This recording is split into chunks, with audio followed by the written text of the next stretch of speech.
Pertemuan yang lalu sudah saya jelaskan bahwa hidup selalu berakhir dengan kematian. Apabila datang kematian menimpa seseorang, datanglah kiamat baginya. Itu yang disebut dengan kiamat kecil.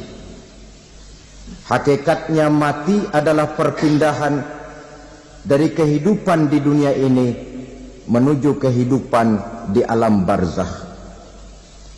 Menunggu kita di alam barzakh sampai datangnya saat kiamat, entah 10 tahun, entah 100 tahun, entah 1000 tahun, hanya Allah saja yang maha tahu. Adapun orang-orang beriman yang melakukan amal kebajikan dalam kehidupan di dunia ini, masa penantian yang lama di alam barzakh buat mereka sebentar saja. Tetapi bagi orang-orang kafir yang ingkar, yang tidak beriman kepada Allah, yang hidup di dunia cuma menumpuk-numpuk dosa, tentu penantian di alam barzakh akan merupakan waktu yang sangat lama. Bukankah dalam kehidupan kita waktu itu memang relatif? Contoh misalnya, bagi pemuda-pemudi yang sedang duduk asyik memadu cinta,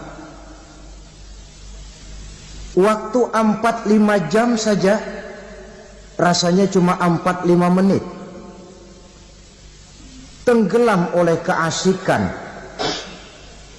Tapi buat orang yang berbaring di rumah sakit, meratap di balik-balik apa itu tembok derita kata lagu, di balik dinding-dinding penjara, sehari bagai seminggu, seminggu rasa sebulan, sebulan boleh jadi rasa setahun. Penantian yang sangat lama. Kapan kiamat itu akan datang? Ini rahasia Allah. Jangankan kita yang orang awam, baginda Nabi sendiri tidak diberitahu oleh Allah kapan kiamat itu akan terjadi. Tetapi sungguh pun demikian, banyak hadis-hadis yang menjelaskan ciri atau tanda-tanda datangnya kiamat. Nah, kalau sudah bicara soal tanda kiamat itu ada 2. Pertama yang disebut alamatus sughra, tanda-tanda kecil. Ini waktunya masih ada tenggang. Ada yang dinamakan alamatul kubra, tanda-tanda besar. Artinya kiamat sudah diambang pintu. Apa tanda-tanda kecil dari datangnya hari kiamat itu? Misalnya kata Nabi, apabila ilmu sudah diangkat oleh Allah, artinya apabila ulama sudah banyak wafat, minat orang belajar agama berkurang, lalu kebodohan nampak merajalela di mana-mana, zina dikerjakan secara terbuka, minuman-minuman keras jadi kebanggaan. Itu termasuk di antara tanda-tanda kecil terjadinya hari kiamat. Apalagi misalnya iza waladatil ammatu rabbataha, apabila budak sudah melahirkan tuan. Apa maksudnya? Ada yang mentafsirkan apabila anak sudah bisa membudaki orang tuanya. Orang tua yang melahirkan dia, yang membesarkan dia, demi setelah si anak besar jadi orang berpangkat, bertitel, berharta, berkedudukan, jadilah orang tua itu budaknya. Sehingga sering dibilang kalau orang tua kaya, anak jadi raja. Tapi kalau anak yang kaya, orang tua sering jadi budak. Apalagi munculnya fitnah yang bergelombang, timbul perang antara 2 bangsa yang besar, waktu berjalan terasa sangat pendek sekali. Itu merupakan tanda di antara tanda-tanda kiamat. Termasuk di dalamnya sulit membedakan mana laki, mana perempuan. Kan kalau tanda-tanda kayak begini sekarang sudah banyak kita lihat kan. Ulama banyak wafat, penggantinya sulit. Zina dikerjakan berterang-terangan, minuman keras jadi kebanggaan. Banyak anak membudaki orang tuanya, sulit membedakan mana laki mana perempuan. Kadang-kadang dari belakang kita lihat perempuan bener, begitu kita colek nengok jenggotan.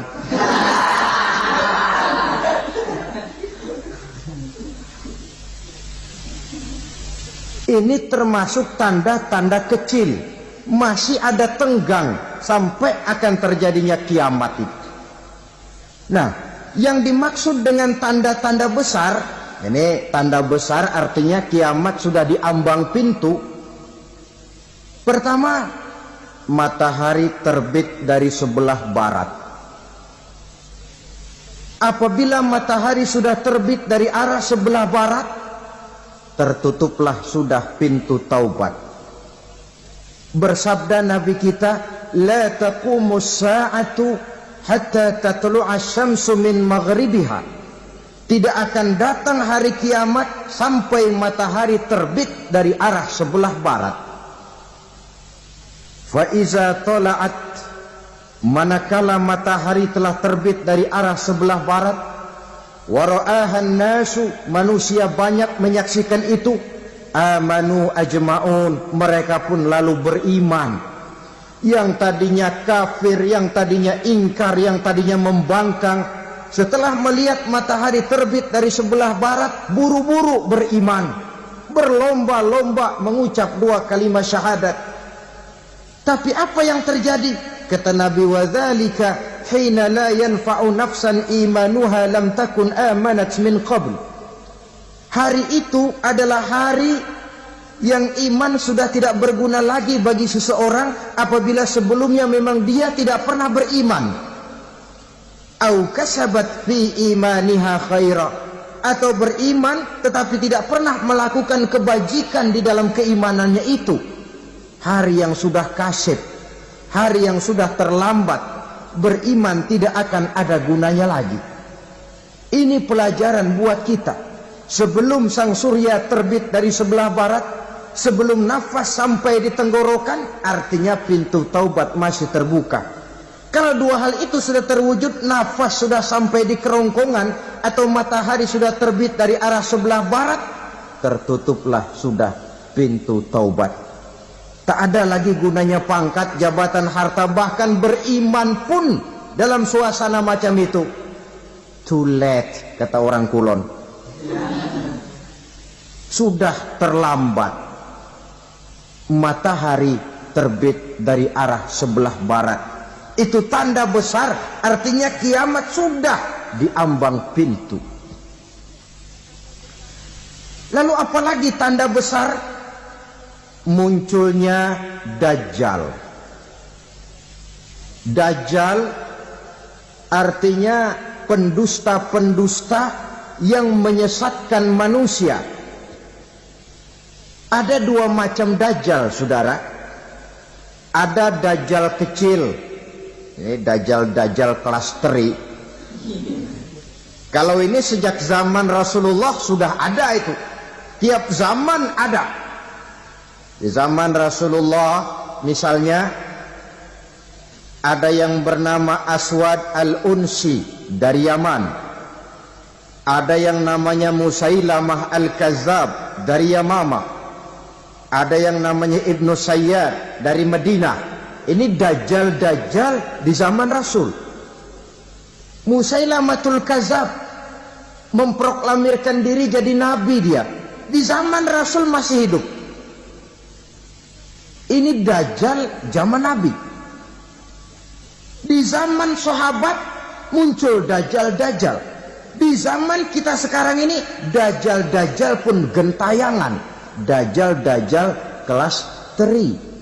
Kerjanya mendustakan manusia, menyesatkan manusia, memalingkan manusia dari jalan yang benar dan diridhoi oleh Allah Subhanahu wa taala.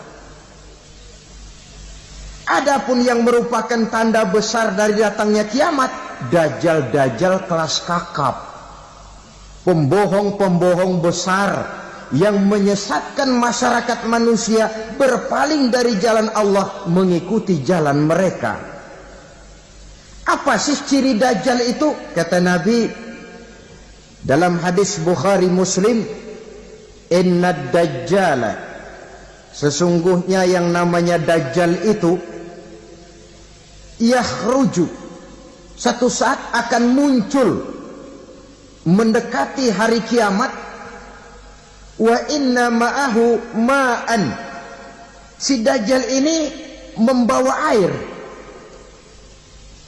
wa naran, dan juga membawa api. Dua simbol. Di tangan yang satu dia bawa air, di tangan yang satu dia bawa api.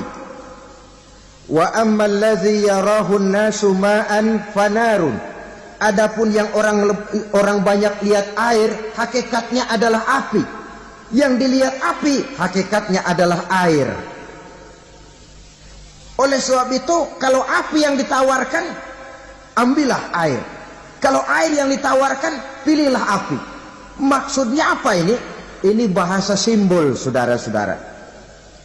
Dajjal bicaranya seolah-olah untuk kepentingan manusia, menawarkan surga. Surga yang dia tawarkan hakikatnya neraka.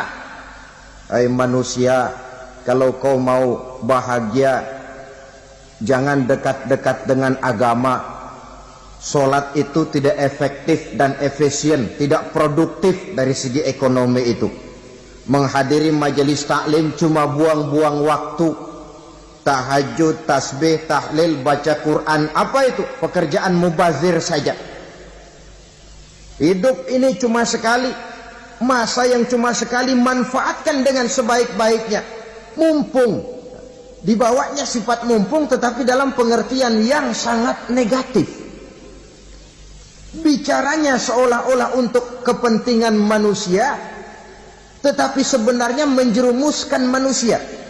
Menawarkan air, tapi sebenarnya api. Menawarkan api, tapi hakikatnya air. Buat apa kamu sholat? Buat apa kamu bayar zakat? Buat apa kamu puasa? Surga yang dicanangkan Dajjal, hakikatnya neraka. Neraka yang digambarkan Dajjal, pada dasarnya adalah surga. Jadi memutarbalikkan fakta itu kerjaan Dajjal. Yang hak jadi batil, yang batil dibilang hak, yang benar jadi salah, yang salah malah jadi benar. Tuntunan disuruh jadi tontonan, tontonan malah menjadi tuntunan. Itu pekerjaan Dajjal profesinya. Zamannya Nabi Adam, Dajjalnya kan iblis. Betul? Betul. Apa sih gang kerayuan iblis itu? Allah setelah menciptakan Nabi Adam kan bilang, Adam, kau dan istrimu Hawa tinggal di surga ini. Seluruh fasilitas yang ada di surga persilahkan kau nikmati. Satu yang tidak boleh, jangan coba-coba dekati pohon khuldi. Dekat saja jangan, apalagi sampai memetiknya. Datang Dajjal yang namanya iblis ini. Adam, kamu tahu nggak kenapa tidak boleh makan buah khuldi? Ya nggak tahu, pokoknya saya dilarang. Bodoh kamu Dam. Khuldun artinya kekal. Kalau kamu makan itu buah, kau akan kekal di surga buat selamanya. Allah tidak kepengen, maka dilarang kamu makan buah khuldi. Kalau kau ingin kekal di surga Adam, makan saja. Saya bicara begini ini untuk kepentingan kamu Adam. Ini kan ciri-ciri Dajjal. Bicaranya sih seolah-olah untuk kepentingan Nabi Adam, hakikat sebenarnya menjerumuskan Nabi Adam supaya ingkar dan melanggar larangan dari Allah Subhanahu wa ta'ala.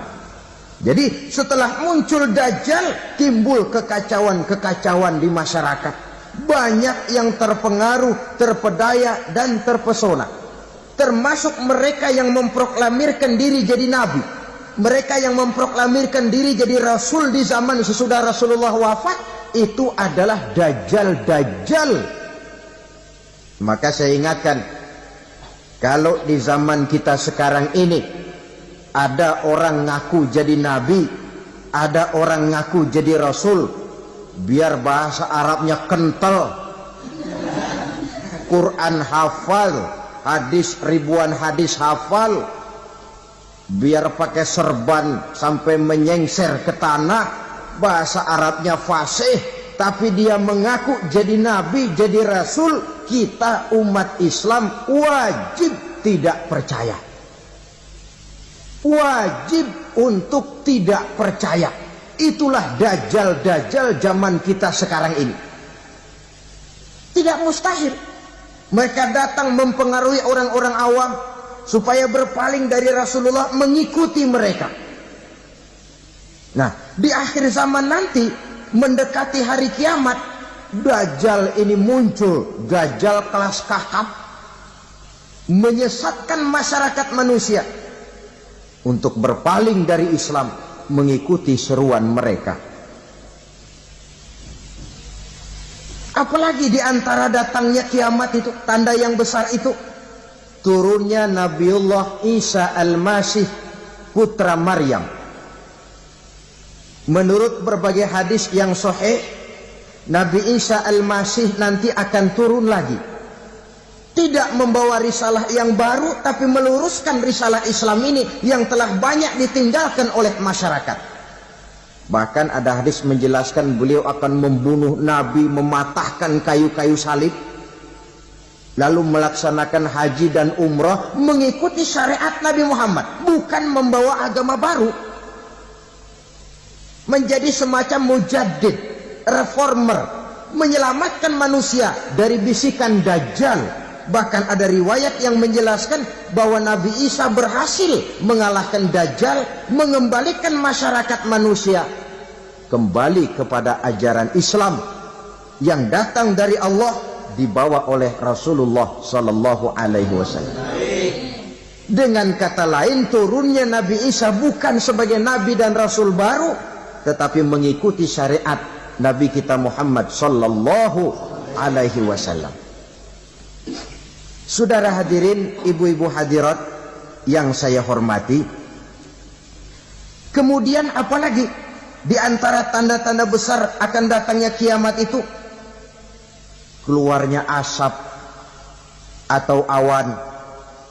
Kata Nabi, inna min asyrati sa'ah dukhanan yamla'u ma bainal masyriqi wal maghrib. Di antara tanda-tanda kiamat, munculnya awan atau asap yang memenuhi antara langit dan bumi. Ini pun diperkuat dalam surah Ad-Dukhan ayat 10. Fartaqib yauma ta'tis sama' bidukhanin mubin fayughshan nas hadza azabun alim. Bagi orang-orang yang beriman, mereka biasa-biasa saja. Tapi bagi orang kufur, datangnya asap dan awan ini merupakan azab yang kelewat pedih. Barangkali sedikit mendekati gambaran tentang azab yang pedih ini, saya ingatkan alam pikiran kita kepada peristiwa yang belum lama terjadi. Pernah dengar berita bocornya reaktor nuklir di Chernobyl, Uni Soviet? Pernah dengar? Nah. Bocornya reaktor nuklir di Chernobyl yang mengakibatkan ratusan, bahkan sangat mungkin ribuan nyawa. Cuma satu reaktor. Bagaimana kalau seluruh cadangan nuklir yang dimiliki oleh para negara adikuasa ini diledakkan?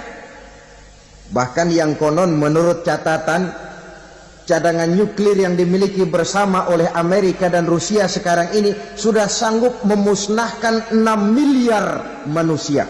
1,5 kali lebih banyak dari jumlah manusia yang nongkrong di permukaan bumi ini. Saudara-saudara hadirin yang saya hormati, lalu saat mendekati hari kiamat, apalagi tandanya? Setelah Nabi Isa wafat, pada saat turunnya yang kedua kali, Lalu Allah meniupkan angin sejuk. Semua orang-orang beriman, orang-orang baik wafat. Sehingga penghuni bumi ini cuma tinggal lagi terdiri dari orang-orang kafir. Tidak ada lagi di bumi ini yang bisa mengucapkan Allah. Sehingga dalam hadis qudsi itu ada keterangan, Innallaha azza wa jalla yaqulu li Israfil. Allah pernah pesan kepada malaikat Israfil. Kata Allah, Israfil, Iza sami'ta qailan yaqul Allah Allah fa akhirin nafakh 40 sanatan ikraman liqailiha. Hai Israfil, apabila kau dengar di permukaan bumi masih banyak orang yang mengucapkan Allah Allah, maka tunda sangkakala kiamat itu 40 tahun. Untuk apa? Ikraman liqailiha, menghormati orang yang mengucapkan Allah Allah itu. Wah, jadi karena sekarang masih banyak yang mengucapkan Allah, besar hatilah kita, masih jauh kiamat itu. Tapi jangan lupa, kiamat pribadi, kiamat kecil itu yang gak kita sangka-sangka. Ajal datang mencabut nyawa, itu kiamat pribadi. Dan itu yang pasti kita hadapi. Dan itu yang membuat kita tidak boleh bersikap main-main di dalam kehidupan sekarang ini. Saudara hadirin yang saya hormati, tidak ada lagi orang-orang muslim. Seluruh penduduk dunia ini kafir. Lalu terciptalah struktur sosial yang berlandaskan prinsip hidup semau gue.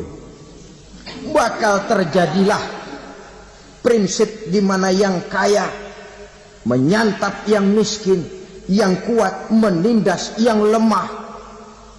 Hidup sudah bagaikan di rimba belantara. Berlaku hukum rimba. Siapa yang kuat dia yang menang, siapa yang lemah menjadi mangsa. Timbul kekacauan, maksiat merajalela, munkarat menjadi-jadi. Sehingga isi bumi ini penuh dengan segala macam perbuatan dosa. Tidak ada perlunya lagi alam diperpanjang temponya. Datang saat yang sudah dijanjikan oleh Allah Azza wa Jalla, maka terjadilah yang disebut kiamat kubra, kiamat besar, kiamat hancur-hancuran. Bagaimana kejadian ini dimulai? Dalam surah Az-Zumar ayat 68, Allah Subhanahu wa taala berfirman, "Wa nufikha fis-suri fasa'iqa man fis samawati wa man fil ardi illa man sya'allahu." Maka manakala ditiuplah sangkakala, terkejutlah seluruh yang ada di langit dan seluruh yang ada di bumi. Bila saat kiamat datang, Allah perintah malaikat Israfil, Israfil, tiup sangkakalamu. Ditiuplah sangkakala oleh malaikat Israfil. Yang akibat daripada tiupan itu, seluruh yang ada di langit, seluruh yang ada di permukaan bumi terkejut. Yang ada di langit siapa? Malaikat kan. Bayangin aja kalau malaikat kaget, apalagi kita. Terkejut seluruh makhluk yang ada di bumi, yang ada di langit mendengar suara sangkakala itu. Bunyinya tidak sanggup kita bayangkan dahsyatnya. Ledakan nuklir, ledakan neutron, belum apa-apa ketimbang bunyi sangkakala malaikat Israfil ini. Nah, lalu mendengar bunyi sangkakala ini, gemparlah makhluk, kacaulah alam. Bumi gempa, planet-planet bertabrakan, gunung meletus, air laut tumpah ke darat, angin topan bertiup, halilintar menyambar. Lalu semua yang bernama hidup mati total. Mati bareng tanpa persiapan. La haula wala quwwata illa billah. Saya kadang-kadang dalam tafakur bermohon, ya Allah, mudah-mudahan saya enggak nemuin kiamat beneran. Ngeri. Tidak bisa kita bayangkan macam apa suasana seperti itu. Allah saja banyak memberikan gambaran, misalnya Al-Qari'ah, wa mal qari'ah, wa ma adraka mal qari'ah. Kejadian yang menggemparkan. Tahukah kamu apa kejadian yang menggemparkan itu? Yauma yakunun nasu kal farasil mabsus wa takunul jibalu kal ihnil manfus. Pada saat itu manusia berterbangan bagai kupu-kupu. Gunung berterbangan seperti kapas ditiup angin. Gunung saja macam kapas, konon lagi manusia. Kematian total, mulai semut sampai gajah mati, jin mati, iblis mati, malaikat mati. Malaikat saja mati. Saudara hadirin yang saya hormati, kematian total yang tanpa persiapan. Orang bilang, Pak, kalau mati bareng begitu yang repot malaikat maut dong ya. Cabut sana, cabut sini. Itu kalau menurut logika kita, mestinya begitu menurut logika. Tapi logika juga yang bilang nggak perlu serepot itu. Sebab untuk mematikan listrik di wilayah DKI, di wilayah Jakarta, nggak perlu tiap rumah didatengin matiin ya lama. Cukup dari kantor pusatnya saja PLN, tekan satu tombol, gelaplah seluruh Jakarta. Saudara hadirin yang saya hormati, kematian total. Lalu setelah kematian total, planet-planet juga mati, dalam arti tidak bergerak dan beredar. Angin mati, dalam arti tidak bertiup. Air mati, dalam arti tidak ada riak gelombang. Pokoknya semua mati. Kullu nafsin za'iqatul maut. Semua yang bernafas mati. Dalam ayat lain, kullu man 'alaiha fan. Semua yang ada di permukaan bumi fana. Yang kekal cuma Allah Subhanahu wa ta'ala. Yang paling belakang mati, malaikat maut dan malaikat Israfil. Tapi mati juga sesuai dengan janji Allah. Menurut hadis Bukhari Muslim dari Abi Hurairah, masa tenggang waktu antara kematian total pada tiupan sangkakala pertama dengan proses kebangkitan pada tiupan sangkakala kedua 40 lamanya. Tidak dijelaskan oleh Abi Hurairah 40 jam, apa 40 hari, apa 40 tahun. Hadis-hadis cuma menyebutkan 40 saja. Sunyi alam, yang tinggal cuma Allah saja lagi.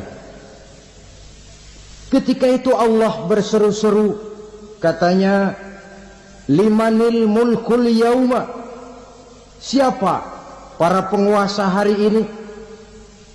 Mana itu raja-raja dan penguasa yang dulu mengaku jadi Tuhan?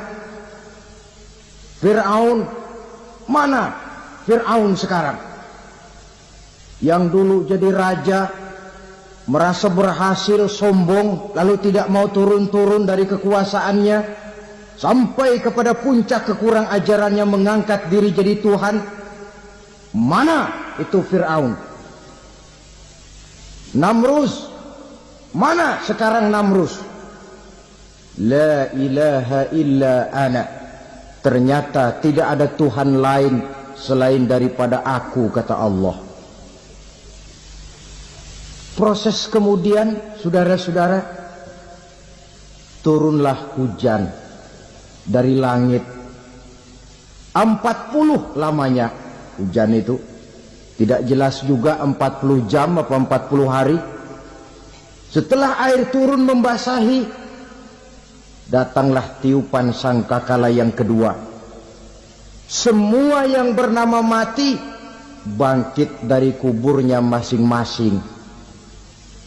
Ini yang disebut yaumul ba'tsi, hari kebangkitan.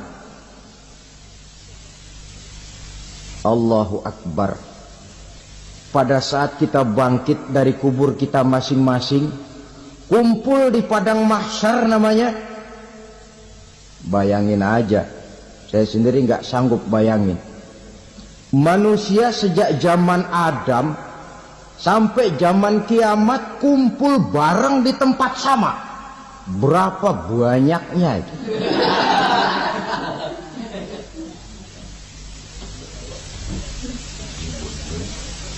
Dan yang luar biasa menurut satu riwayat, pada saat bangkit itu, Masya Allah, roman muka kita berubah, disesuaikan dengan amalan kita waktu di dunia ini. Barang siapa yang waktu di dunia amalannya itu amalan tikus, di akhirat nanti dia bangkit dari kubur, mukanya seperti muka tikus. Gagah betul badannya, tapi mukanya seperti tikus. Kenapa? Amalannya waktu di dunia seperti amalan tikus. Apa amalan tikus itu? Suka ngegeragoti barang yang sudah disimpan rapi-rapi. Orang sudah simpan uang rapi-rapi, simpan perhiasan rapi-rapi, digeragoti oleh tikus. Maling-maling, pencoleng-pencoleng, koruptor-koruptor, itu nanti di akhirat nanti kita lihat mukanya seperti muka tikus. Oh, ini waktu di dunia suka nyolong, mukanya seperti muka tikus. Barang siapa yang waktu di dunia ini amalannya itu amalan macan, dia akan bangkit nanti mukanya seperti muka macan. Apa amalan macan? Macan itu amalannya menang-menangan. Orang yang mau menang saja nggak mau mengalah. Coba lihat di hutan, kenal hutan nggak? Di hutan, raja hutan di mana-mana pasti macan, betul kan? Betul. Padahal hutan belum pernah bikin pemilihan umum. Tapi macan tidak peduli ada pemilihan umum apa tidak, pokok saya raja. Sebab apa? Macan jadi raja itu bukan karena benar, tapi karena kuat jadi raja. Setelah dia jadi raja, rakyat hutan yang mesti dilindungi malah dimakan oleh raja macan. Kambing rakyat hutan dimakan oleh macan. Ayam rakyat hutan dimakan oleh macan. Itu nanti kita lihat di akhirat itu mukanya seperti muka macan, gagah betul.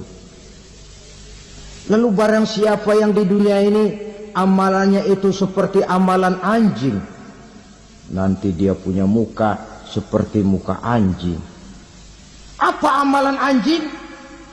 Pertama, anjing itu kalau disuruh jaga rumah, dia tidak bisa membedakan mana maling, mana tamu. Biar yang datang maling, kalau bawa tulang, anjing kalem. Yang kedua, anjing itu akan setia kepada siapa saja yang memberinya roti. Siapa yang memberinya roti, itulah majikannya. Apa kata majikannya, pasti dia laksanakan. Soal benar atau salah, dia tidak peduli. Setelah anjing dapat roti, dia tidak punya pilihan lain kecuali bilang, abdi mah kumaha juragan wae ayeuna mah.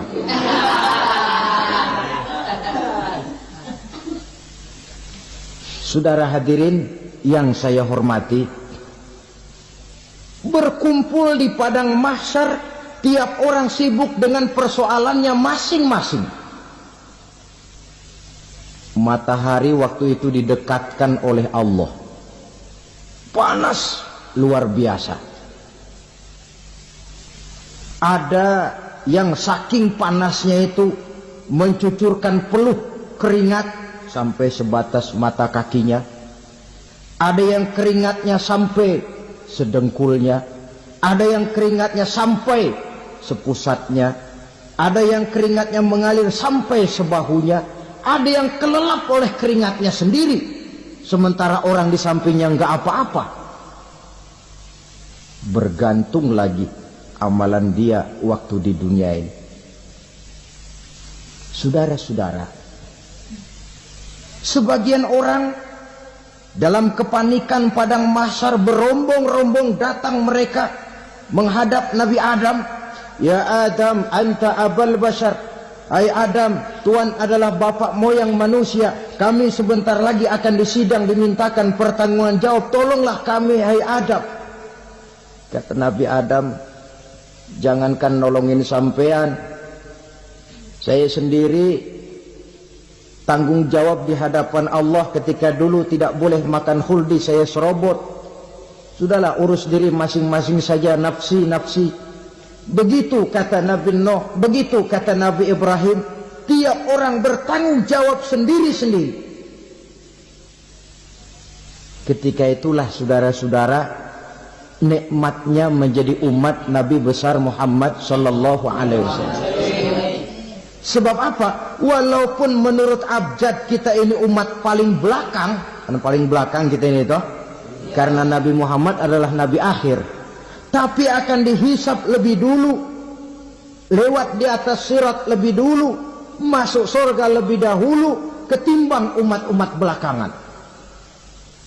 Ketika Rasul mendekati ajal, beliau tanyakan itu kepada malaikat Jibril. Malaikat Jibril berkata, Muhammad jangan khawatir, Allah sudah berjanji, inni haramtul jannata ala sairil anbiya hatta tadkhulaha anta wa haramtuha ala sairil umami hatta tadkhulaha ummatuka. Surga aku haramkan buat seluruh nabi kecuali kalau engkau Muhammad sudah masuk ke dalamnya, dan surga aku haramkan buat seluruh umat kecuali kalau umatmu Muhammad sudah masuk ke dalamnya. Logikanya, walaupun menurut abjad kita umat paling belakang, bakal dihisab paling dulu, lewat di atas sirat paling dulu, masuk surga paling dulu, kalau mampir ke neraka juga paling dulu. Ya resiko. Jangan mau enaknya aja paling dulu. Saudara hadirin yang saya hormati, setelah masa kebangkitan itu jangan dikira begitu bangkit langsung diperiksa. Masih menunggu menanti ribuan tahun perhitungan padang mahsyar untuk sampai kepada proses yang disebut yaumul hisab, hari perhitungan. Seorang demi seorang bakal dipanggil. Bayangkan saja, kita se-RT saja di absen, kadang-kadang perlu waktu lama. Ini manusia sejak zaman Nabi Adam sampai datang hari kiamat, satu demi satu disidang di hadapan Qadhi Rabbul Jalil. Status sosial copot sudah waktu itu. Yang pernah jadi hartawan di situ tidak lagi kelihatan kehartawanannya. Yang pernah jadi jenderal tidak lagi dipanggil jenderalnya. Yang ustadz tidak lagi dipanggil al-mukarramnya. Seluruh status sosial selesai. Dipanggillah kita seorang demi seorang menghadap Qadhi Rabbul Jalil. Bagaimana proses penghisaban itu? Pertama, proses tanya jawab. Di antaranya ada hadis menyatakan, lan tazula qadama 'abdin yaumal qiyamah hatta yus'ala an arba'i khisalin. Besok di hari kiamat tidak akan bergeser telapak kaki seorang hamba sampai dia ditanya lebih dulu tentang 4 persoalan. Tentang ilmunya, kemana ilmu itu diamalkan. Tentang umurnya, di mana umur itu dihabiskan. Tentang masa mudanya, kemana masa muda itu dipakai. Tentang hartanya, dari mana harta itu didapat dan kemana harta itu dibelanjakan. Ini termasuk proses tanya jawab. Jadi kalau istilah pengadilan dunia, nama Fulan bin Fulan. Kamu waktu di dunia diberikan umur panjang untuk apa? Pernah mengalami masa muda, kemana kau habiskan masa remajamu? Kau diamanahkan ilmu, dengan apa ilmumu kau amalkan? Kau diberikan harta, dari mana harta kau dapat, kemana kau belanjakan? Tak seorang pun yang bisa mungkir. Sebab apa? Dikala itu yang menjadi saksi bukan orang. Yang menjadi saksi adalah seluruh anggota badan kita. Tangan bicara, kaki jadi saksi terhadap seluruh amalan yang pernah kita kerjakan pada saat kehidupan di alam dunia ini. Selesai proses tanya jawab, lalu diperlihatkan buku catatan kita waktu hidup di dunia ini. Jangan lupa Allah itu menyiapkan 2 superkomputer kepada kita. Sebelah ditempelin sebelah kanan, yang sebelah tempelin di sebelah kiri. Komputer itu namanya Raqib dan Atid. 2 malaikat yang apabila baik kita lakukan, refleks saja akan menulis kebajikan kita. Jahat kita kerjakan, akan tertulis. Catatan itu nanti diperlihatkan kepada kita.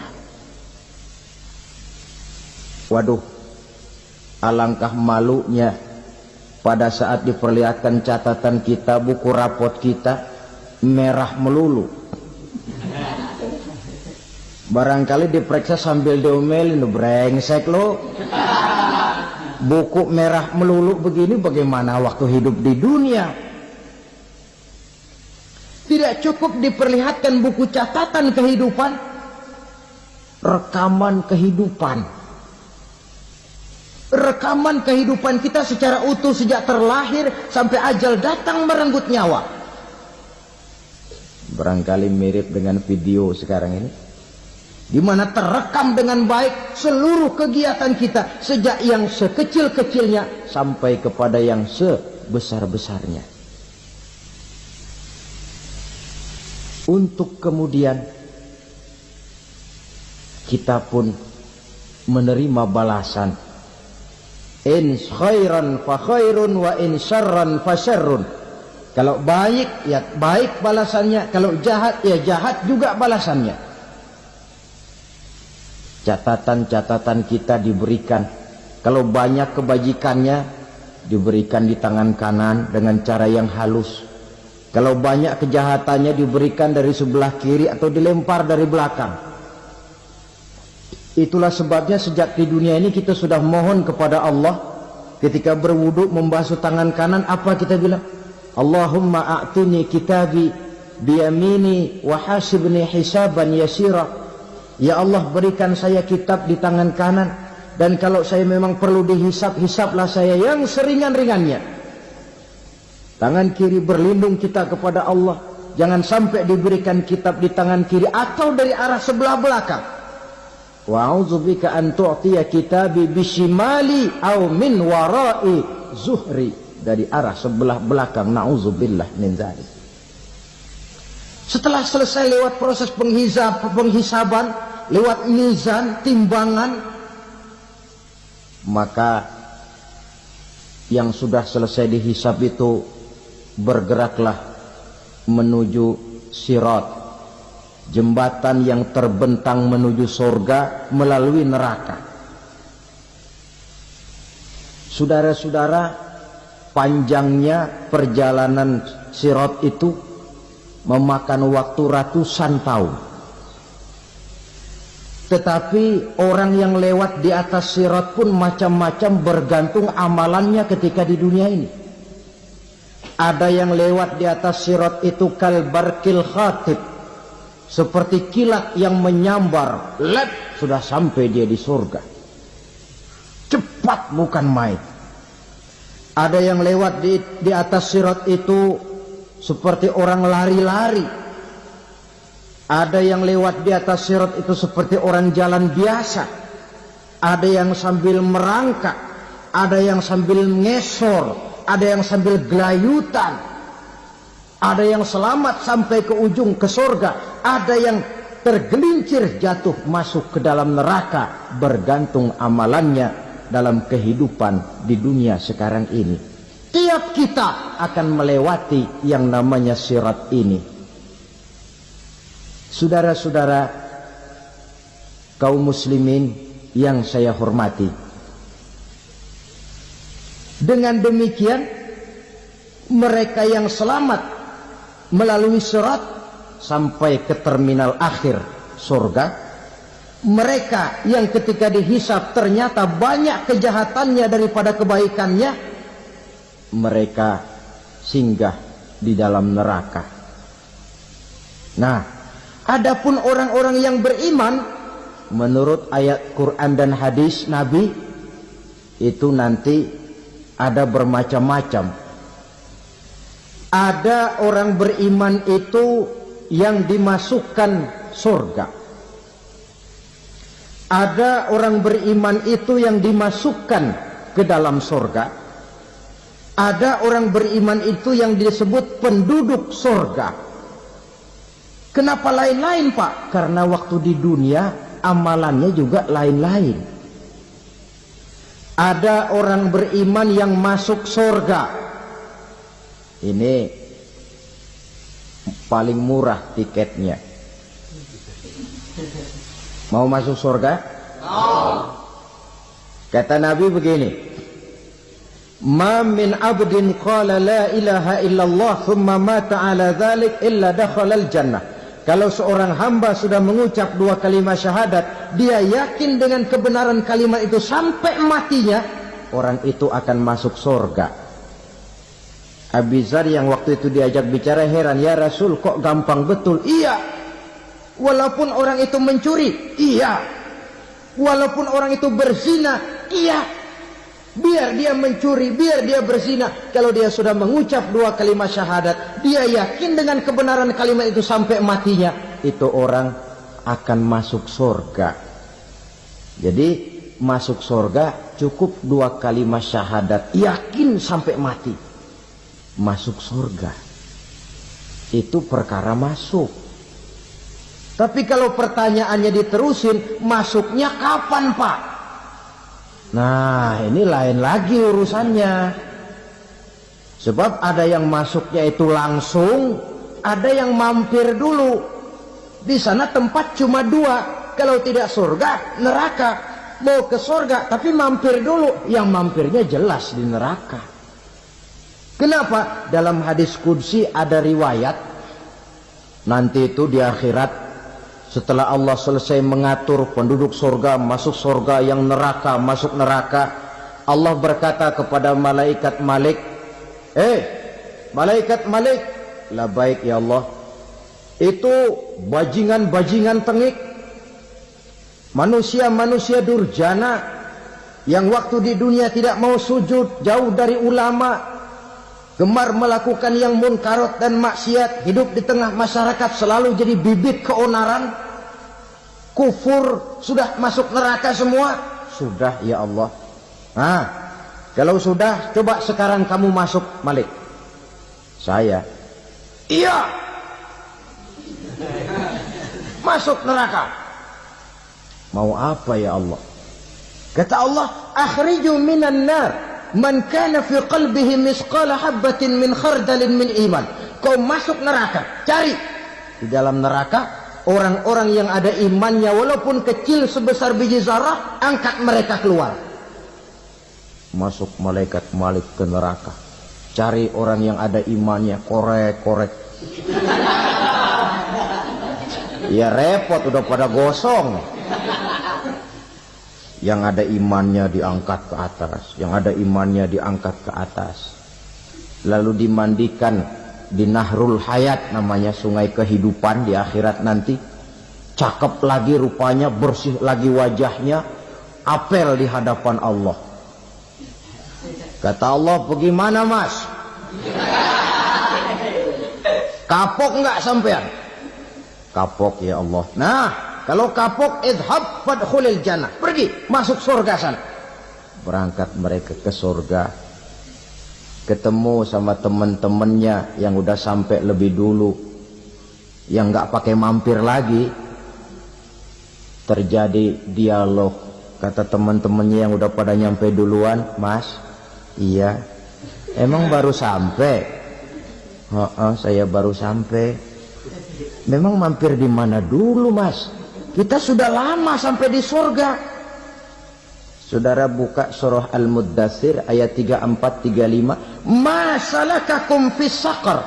Kenapa kamu mampir di neraka Saqar? Qalu lam naku minal musallin. Mereka menjawab, kami mampir di neraka Saqar, Mas, gara-gara dulunya kami waktu di dunia ndak pernah sholat. Ndak pernah sholat? Ndak pernah. Kan rumahnya dekat masjid, cuma dekat doang, Mas. Sholat mah enggak saya. Enggak pernah ngasih makan fakir miskin, enggak pernah hadir di majelis taklim, pendeknya enggak pernah melakukan kebajikan. Maka saya pun mampir di neraka Saqar. Untung betul saya punya iman, Mas, sedikit. Waktu hidup di dunia dulu saya pernah mengucap 2 kalimat syahadat. Sekali-kalinya waktu mau kawin. Masya Allah. Untung saja kawin. Kalau nggak kawin polos.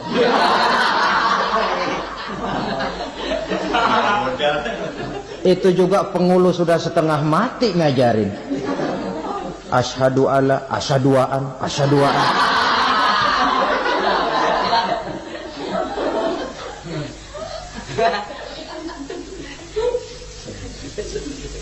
Ini namanya masuk surga, ada mampir dulu. Ada pula orang mukmin itu yang dimasukkan surga. Namanya dimasukkan kan terima beres. Saya masuk ke rumah, jalan sendiri, cari tempat sendiri. Saya dimasukkan ke dalam rumah, terima beres. Pokok ada di dalam, itu dimasukkan namanya. Nggak pakai mampir. Tapi tentu tiketnya lebih mahal ketimbang yang pertama tadi. Apa kata Allah? Innal ladzina amanu wa amilus salihat la ukaffiranna anhum sayyi'atihim wa la udkhilannahum jannah. Sesungguhnya orang-orang yang beriman kemudian beramal soleh, kami hapuskan segala dosa dan kesalahannya, kami masukkan mereka ke dalam surga. Lihat ayatnya. Allah yang memasukkan, kita yang dimasukkan. Tidak pakai transit, tidak usah mampir. Cuma tidak cukup syahadat, tidak cukup amanu, tapi diiringi dengan wa amilus salih. Iman, amal.